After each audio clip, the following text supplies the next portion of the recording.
Hey everyone, welcome to week 10 of fantasy football. Big week. We got 3 or 4 more weeks until the playoffs are here, and some teams are starting to close that gap of making sure that they are in.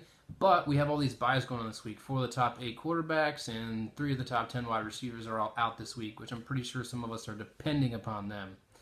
So let's see what happens. Let's get to the stud and dud from last week before we dive in. Walkers, you are the studs. You had pulled a big upset last week in an important week as all the wins really matter right now. And Chris, you are the dud because you lost. Chris Parker, you only scored 97 in a week that you need to score about 115 to win, and you dropped down to 97. So you're letting people creep back in. News from the other league.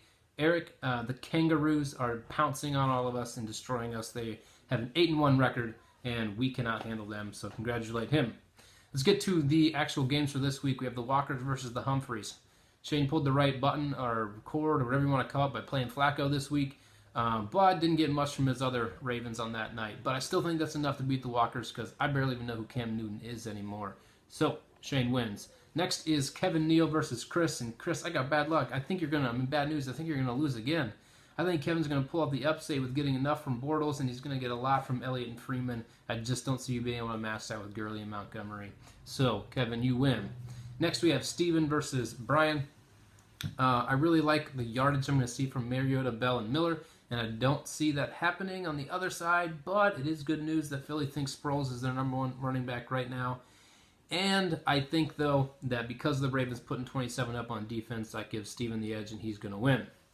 Next, we have Marshall versus Andrew, and just both of you didn't have anyone show up on your Thursday night, so it's kind of a wash. My prediction is you two end up with the low scores of the week, but with just enough points coming from Marshall, from Brady, Diggs, and Calvin Benjamin, I think you're going to be just fine. I think you're going to win.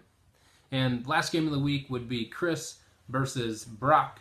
Brock's still searching for that name. Again, a no-show on Thursday night for each of you. But the question is, can Chris lose because he's really been owning the league?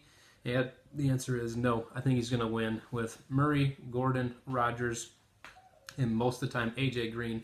I think that's enough to always win, and I don't see how you're going to match that with Ware, Booker, and not getting much from Pryor. So, Chris, you win, and that's it for this week. I'll see you guys all on Sunday. Hope you have a great weekend, and see ya.